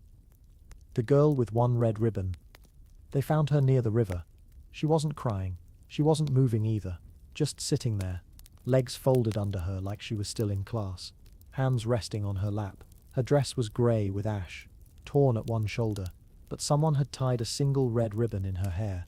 That ribbon, bright, defiant, absurdly clean, seemed to glow against the ruin around her. A strip of colour in a city that had forgotten what colour was. No one knew her name. Not at first. The records were gone. Her family, if she had one, had vanished. The neighbours who might have recognised her were either dead or somewhere deep in the confusion of the refugee lines. But she stayed by the river for 2 days. People passed her. Some left her food. Others offered water. She didn't eat. She didn't drink. She didn't speak. Just stared at the sky, blinking slowly, as if watching something no one else could see. The doctors said she was in shock, but others believed she was waiting. For who, they didn't know. Maybe a sister, maybe her parents, maybe no one. She didn't wear shoes. Her feet were cut and swollen, but she didn't flinch when the pebbles shifted beneath her. And that ribbon, always that red ribbon, never slipped from her hair, never dulled in colour, even when rain fell and soaked her dress. On the 3rd day, a woman in a scorched kimono sat beside her and gently placed a blanket over her shoulders. The girl didn't move, but she leaned slightly into the warmth. That was enough. The woman stayed. She didn't ask questions. She didn't try to fix anything. She just sat, and when night came, she sang. Softly, an old lullaby from before, one her own daughter used to hum while tying her shoes. And the girl, the one with the ribbon, tilted her head just enough for the sound to reach her fully. The next morning, she spoke. Just one word. Hotaru. Firefly. It wasn't clear if she meant the light in the sky, or a name, or something else entirely. But the woman didn't ask her to explain. She just repeated it with her. Hotaru. Over and over, like a prayer. They left the river together.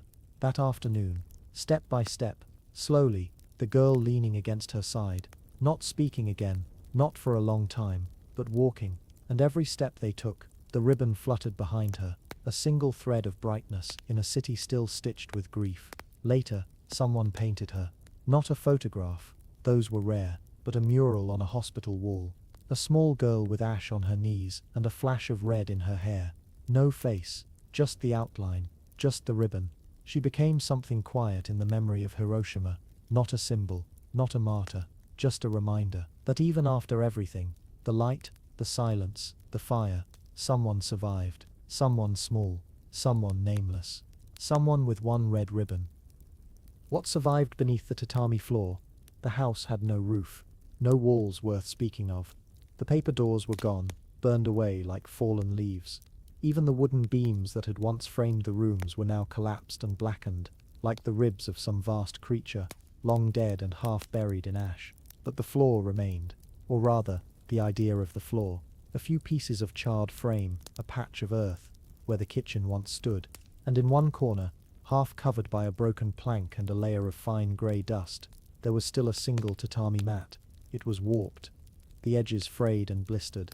The straw inside had curled from the heat, but beneath it, beneath the cracked mat and the boards that had shielded it, there was something else.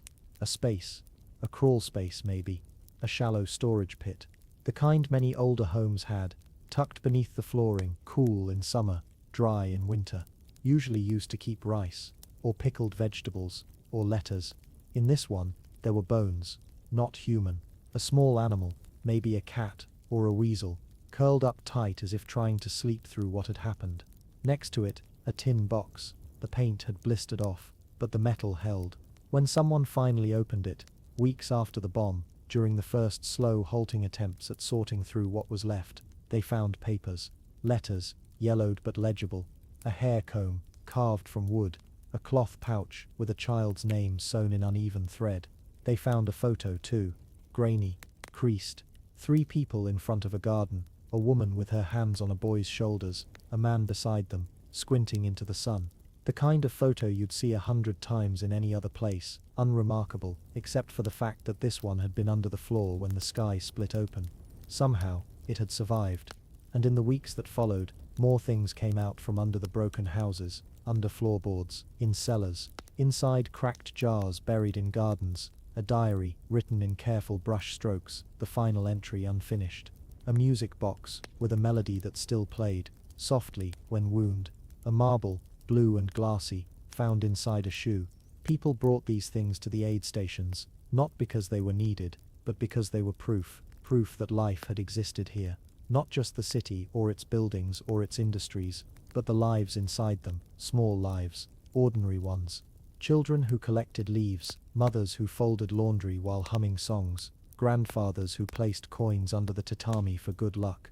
Some of them returned, the survivors. They came back to what was left of their homes, to the ghosts of neighborhoods. And when they found these hidden spaces beneath the floor, they often cried, not because of what was lost, but because something had stayed. A button, a doll's hand, a scrap of fabric that still held the smell of tea. In the chaos and collapse of it all, the space under the tatami had been forgotten, but it remembered where the dog used to sleep on summer afternoons, where the family hid sweets before a birthday, where important things were kept, not because they were valuable, but because they mattered. One woman, years later, said she never forgot the way the air smelled when they lifted the mat, dry, stale, but strangely familiar, as if the earth itself had been holding its breath since that day. And when she reached in and pulled out a wooden charm, the kind you get at a shrine, for protection, luck, health, she didn't speak, she just held it to her chest, and closed her eyes. Beneath the tatami, the world hadn't ended. Not completely, it had hidden, it had waited, and now, it whispered back, we were here, we lived, we loved, and we're still here, beneath the ash. Why the survivors never cried? In the days that followed the blast, people noticed something strange. The silence. Yes, the slow way smoke drifted through the ruined city. The taste of metal in the air. All of that. But it was something else that stayed with them. The absence of crying, you would expect. In a place like that, where homes were flattened, families lost, and skin hung loose from bone. That the streets would echo with grief. That there would be wailing. That people would fall to their knees and scream. That somewhere in the ruins, someone would break, but they didn't. The survivors, the ones who walked, who stood, who sat in lines at relief stations with burns across their faces and arms, didn't cry, they blinked slowly. They whispered. When they spoke at all, they moved carefully, as though the ground might split open beneath them. but no tears. And for years no one quite knew why. Some said it was the shock, that their minds had gone numb, that the scale of it, the instantness of it, had burned away even the ability to mourn, that they had looked into the face of something too large to name, and grief had nowhere to go. Others said it was pride, that the survivors felt ashamed to cry when others had no chance to, that they thought, at least I am alive, at least I can walk, at least I can speak, and they carried that burden like a duty, to live, even when it hurt to breathe. But the truth, if you listen to the old stories, is something quieter, something harder. They didn't cry because they had to wait, because no one around them could afford to fall apart. Not yet. Someone had to bandage the wounds. Someone had to gather wood for a fire. Someone had to hold a child who had stopped speaking. Someone had to boil rice, even if they had no appetite, because someone else still needed to eat. There wasn't time to fall into sorrow. There wasn't space. The survivors of Hiroshima weren't hard because they wanted to be. They were hard because the world had cracked in half, and they were standing at the edge of it, holding each other up. And still they didn't cry. They found relatives, or they didn't. They looked through rubble for keepsakes, or they didn't. They buried what could be buried, sometimes with sticks, sometimes with bare hands, and they said the names of the dead, not in mourning, but in recognition, as if to say, I will carry this name now, since no one else can. And years later, sometimes decades later, a few of them did cry, but not in the way you'd expect. It would come suddenly, quietly, not at a memorial, not during an interview, not in the face of a camera, but at the sound of a song played on an old radio, or when folding laundry and finding a piece of fabric that matched the one their mother used to wear, or when someone knocked on a door in just the right rhythm, the rhythm of a knock that used to mean I'm home. That's when it came. And even then, the tears were brief, because crying for them was like touching something too hot, too sacred. They didn't weep for the dead, because the dead were always with them. They didn't collapse into grief, because grief had become a room they lived in, not a place they visited. They weren't unfeeling. They were just surviving. And sometimes, survival looks like silence. It looks like a woman sweeping dust from the steps of a house with no roof. It looks like a man handing a rice ball to a neighbor's child before feeding his own. It looks like someone lighting incense each morning for 30 years straight and never explaining why. So when people asked, why didn't they cry? The answer was never simple. It wasn't that they couldn't. It was that they had already given everything else. Their homes, their voices, their futures, all they had left was breath. And they chose to keep breathing, because to cry might have meant stopping, and stopping, in that place, in that moment, was a kind of death they couldn't afford. The nurse who stayed until dark, she had no real supplies, no hospital left to report to, no clean sheets, no antiseptic, no ceiling over her head, but she still wore her white armband, even after the sleeves of her uniform had been burned to nothing, and her shoes were held together by string. She tied that armband on each morning, like it still meant something. A nurse, a helper, someone who stayed when others couldn't. No one knew her name at first. They just called her that woman, near the bridge. The one kneeling beside the injured. The one whispering calm things to children with no parents left to listen. The one dabbing soot from the eyes of strangers with pieces of her own torn off sleeve. She didn't stop. Even when the sun reached its highest point and the heat shimmered off the roads. Even when bodies piled nearby, silent and still. Even when flies began to gather, and the air turned thick with the metallic smell of wounds and smoke. She kept going. She did not run. She did not sit. She did not look up to curse the sky. She stayed. She had one tin cup, a half-filled canteen, a needle that had fallen from a medic's pack and hadn't been cleaned properly since, a strip of cloth from a child's old uniform, now folded and dampened and used to wipe away blood. She didn't speak much, just quiet words. There now. You're all right. I'm still here. Just breathe. And people believed her, because she was still standing, because when everything else had gone, the roads, the homes, the rules, she remained. By early afternoon, others started watching her. They didn't have the strength to help, but they passed her things, bits of charcoal, twine, an old ladle. She found a bucket and used it to fetch river water, not clean, but cooler than the feverish air around them. She dipped strips of cloth into the bucket and pressed them to scorched foreheads. She tore her own undershirt to make makeshift bandages. She used a burnt spoon to pry open a boy's mouth and pour in water, one trembling drop at a time. At one point, a soldier, barely conscious, tried to sit up and speak, she gently pushed him back down, whispering, "Not yet.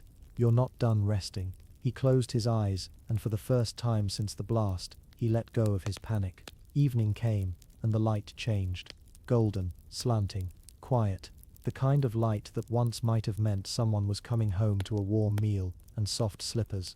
But here, in this place, it meant only shadows stretching long across bodies that hadn't moved all day. And still, the nurse stayed. Someone approached her and said, "You should go. There's nothing else to do. Let the others handle it." She looked up, exhausted. "There is no one else," she said. She did not cry. She did not tremble. She turned back to the injured girl beside her and tucked a blanket beneath her arm. A girl whose face had been burned too badly to recognize, but whose breathing had become steadier in the nurse's presence. The nurse kept working until the dark made it impossible to see. Only then did she sit, not to sleep, but to listen, to make sure the breathing continued, to whisper that someone was still there, that someone had stayed, that in a city of fire and silence and ash, there was still one human voice, quiet and steady, saying, "You matter. You are not alone. You are not forgotten." And the next morning, she rose again. She tied the armband once more, and she returned to the work. Because healing wasn't always about curing. Sometimes it was about presence. Sometimes it was about not running away. Sometimes it was simply about staying, until dark. The scent of boiled river water. It was one of the first things people remembered after the blast. Not the light, not the noise, not even the pain. The smell, not of smoke, not of blood, but of boiled river water. In the days after the explosion, the river became a lifeline. The same water that once ran past houses and carried little boats beneath willow trees now held floating bodies and bent metal. Still, people came to it, crawled to it, fell into it. And some, the ones who could still stand, took buckets, pots, and anything that could hold liquid, and they began to boil, not because they knew it was clean afterward, not because someone told them to, but because it was something to do, a task, a way to keep moving. The fires they built were small, fueled by snapped branches, broken furniture, scraps of paper that hadn't already blown away. They huddled close, surrounded by the ruins, and they watched the water bubble, and from those pots a smell began to rise. It wasn't pleasant. It wasn't foul, either. It was just unmistakable. The scent of river water heated past the point of memory. Not clean water, not fresh. This was water mixed with ash, with dust, with whatever chemicals still lingered from the city's burning bones. And yet, the survivors lifted it to their lips. They cupped their hands. They shared sips from blackened ladles. They used the boiled water to bathe children, clean wounds, rinse burned faces. It wasn't just survival. It became ritual. Something you did with your hands when your heart was too broken to beat properly. At night, that smell drifted through the camps, through cracked windows and collapsed doorways. Boiled river water, steam rising like ghosts from the pots. The smoke curled upward, carrying with it the stories of people who hadn't spoken all day. You could walk through the ruins, past groups of strangers who barely had the strength to nod, but still, in the center of each circle, a pot, a fire, that steam, and you'd know these people were still trying. It didn't matter that the water tasted like rust and dust. It didn't matter that it did little to stave off sickness. What mattered was that it was warm. It was shared. It was something human in the middle of the inhuman. There's a story of a boy who lost both parents in the blast. He didn't cry. He didn't speak for 2 days. But when someone handed him a bowl of warm boiled water, no food, no medicine, just that cloudy liquid, he held it with both hands like it was treasure. And then he whispered his first word since the sky had turned white. Hot, not in complaint, just observation. The world still had temperature. The world still had things you could hold. Later people said they couldn't smell boiled water for the rest of their lives without thinking of that week, of that pot, of that fire. Because sometimes the most mundane details are the ones that stay.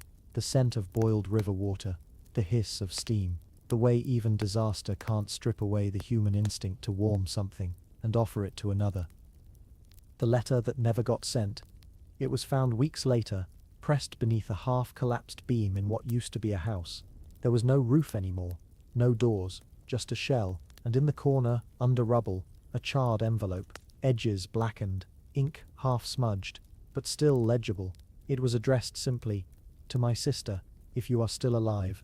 No name, no street, no stamp, just handwriting, rushed, delicate, human. Whoever had written it, they'd taken time, even as everything around them burned, even as the city cracked open and filled with dust and ash. Even then, someone had picked up a pen, found a scrap of paper, and written something meant to reach across the unknown. The letter wasn't long. It began with an apology. I wasn't able to find you in the crowd. I hope you kept running.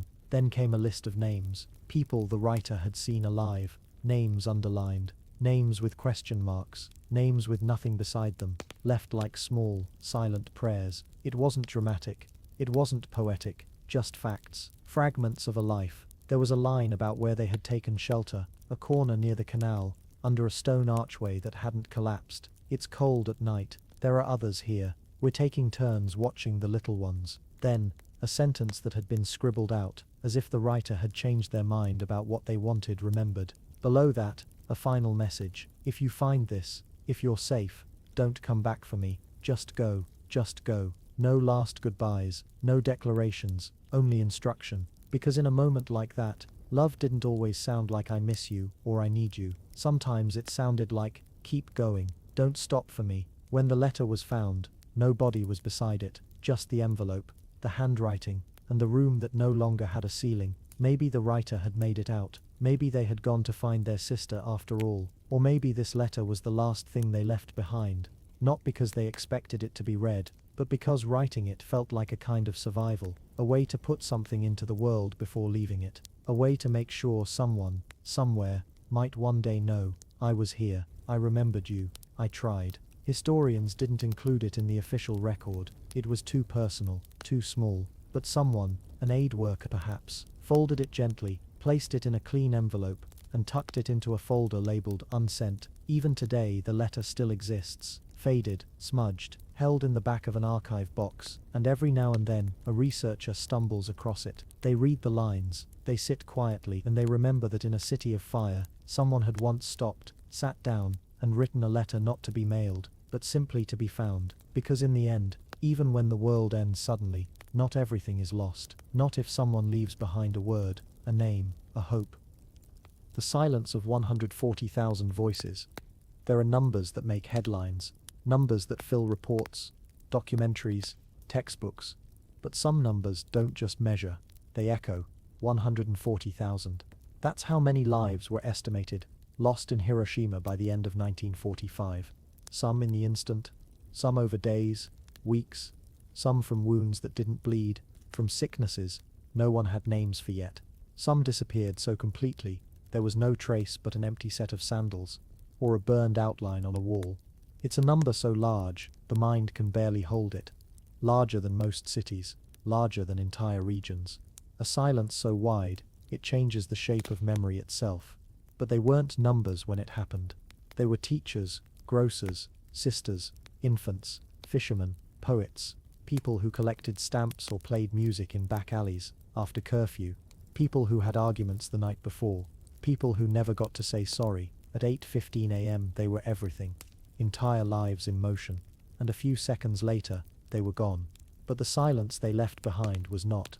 It stretched over the ruins like a second sky, a silence filled not with peace, but with waiting, waiting for footsteps that never returned, waiting for a knock on the door that never came, waiting for voices that used to sing, call out, complain, pray, voices that would never rise again. 140,000 voices. Imagine them, not as a crowd, but as individuals. One at a time, one person with a favorite song, one person who always watered their garden at dusk, one who made jokes no one else understood. Now remove them, and listen to the space that remains. That's the silence. It crept through broken windows and curled through alleyways. It replaced the rustling of laundry, the clatter of bowls. It pressed into the churches, the schools, the empty chairs. People who survived say the world was louder before, that after the blast, something permanent fell away.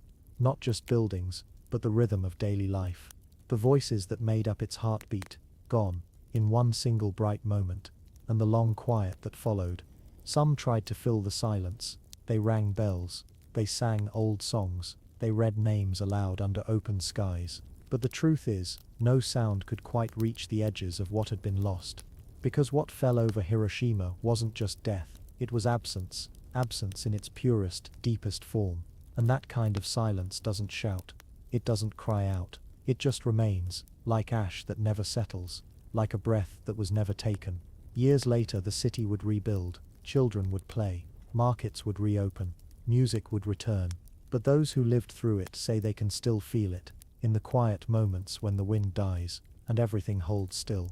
A silence shaped like names, shaped like 140,000 voices that never got to finish their sentences. And if you listen not with ears, but with care, you might still feel them, somewhere just beyond sound.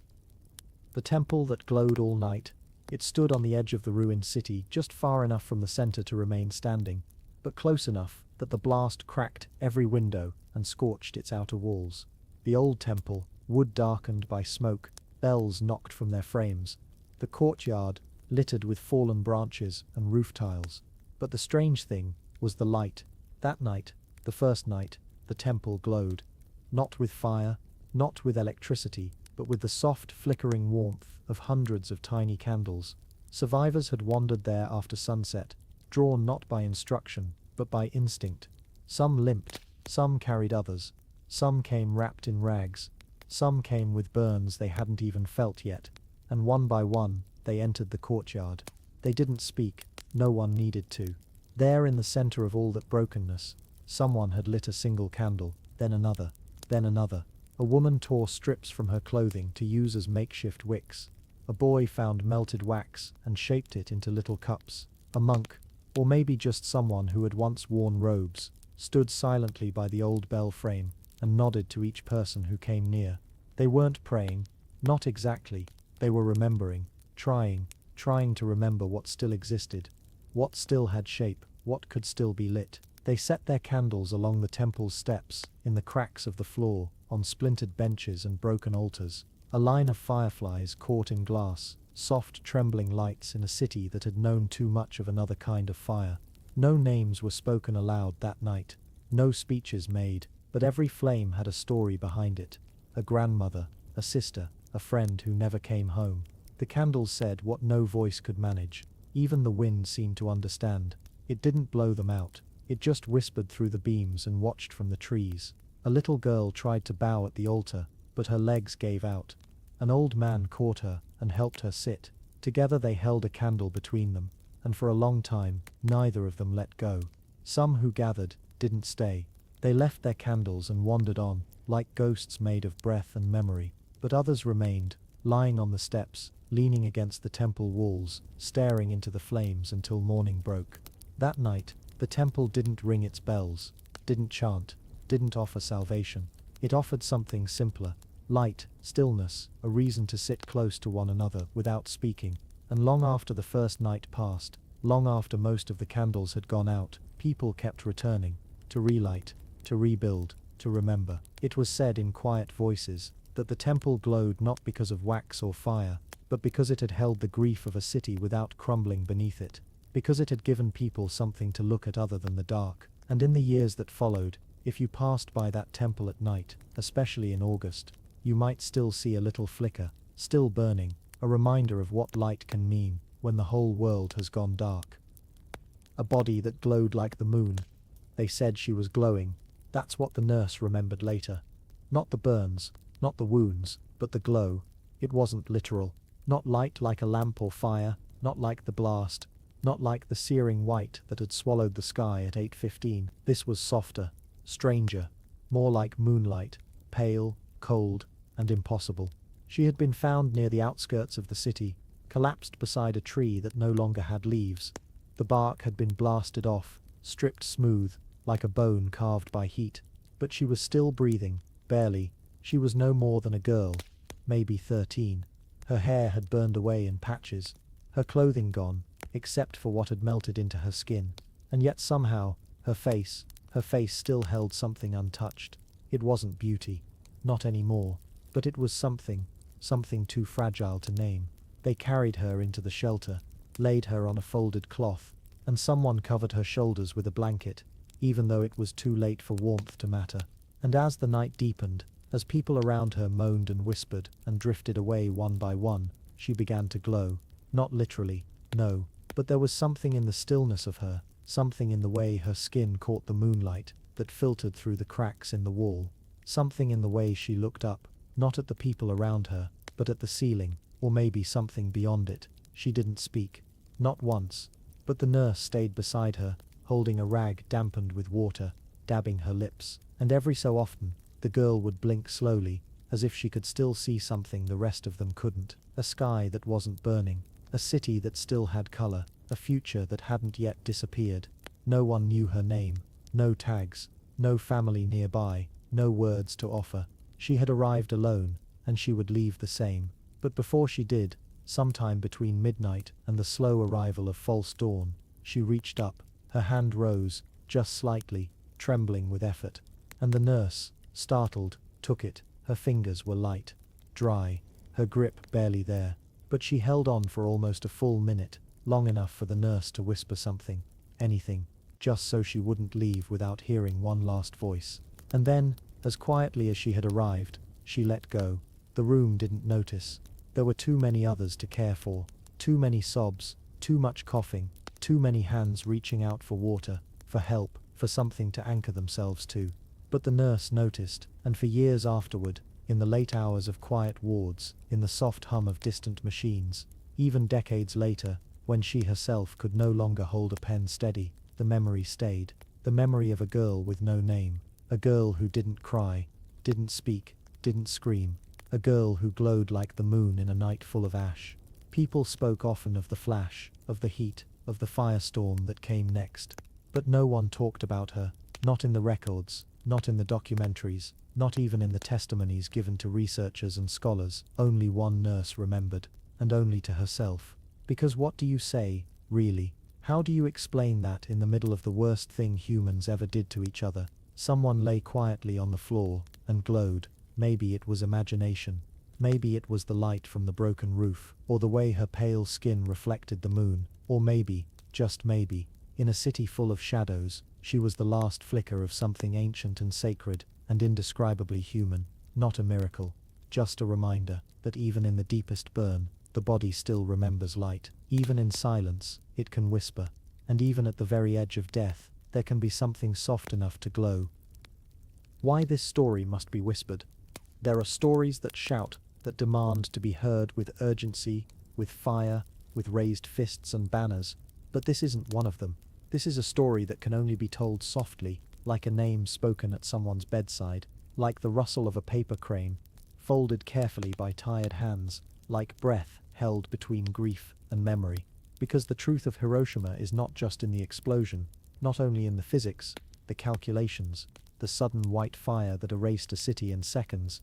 The truth lives in the quiet that followed, in the silence that fell across rivers filled with ash, in the hospital floors lined with barefoot survivors, trying not to cry because no one had any tears left, in the trembling voices of children calling for mothers who would not answer, in the priest who kept ringing a bell, in the nurse who wrapped a body too small for its blanket, in the girl who glowed like the moon and never told her name.